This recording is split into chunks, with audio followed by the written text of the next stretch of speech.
नमस्ते, मी शंतनू, तुमचा wellness coach. आज आपण बोलणार आहोत व्हिटॅमिन बी 12 विषयी. बऱ्याच जणांना शंका असते की माझ्या शरीरातलं व्हिटॅमिन बी 12 कमी तर नाही झालेलं, किंवा डॉक्टरांनी मला सजेस्ट केलंय व्हिटॅमिन बी 12 चेक करायला. तर कुठली कुठली लक्षणं आहेत व्हिटॅमिन बी 12 कमी झाल्यावर? पहिला भाग, मरगळ राहते, उत्साह राहत नाही, कुठल्याही कामामध्ये तुम्हाला कंटाळा यायला सुरू होतो. दुसरा भाग, केसांवर इफेक्ट होतो, केस गळायला सुरू होऊन जातात किंवा ते अवेळी पांढरे व्हायला सुरू होऊन जातात. तिसरा भाग, तुमच्या लक्षात येईल बऱ्याच वेळेला तुमची हाडं किंवा सांधे दुखत असतात विनाकारण. किरकोळ काम केलं की तुम्हाला थकवा जाणवायला सुरू होऊन जातो.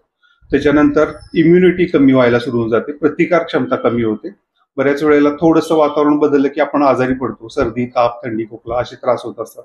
आणि त्याच्याबरोबर लास्टली, या सगळ्या गोष्टीचा तुमच्या स्किनवर परिणाम होतो. स्किन डल व्हायला सुरू होते किंवा स्किनचे इन्फेक्शन पण वाढतात. तर हे मेजर घटक आहेत की जे तुम्हाला जाणवत असतील तर व्हिटॅमिन बी 12 तुमचं कमी झालंय असं म्हणू शकता, किंवा तुम्हाला तपासायची पण गरज आहे.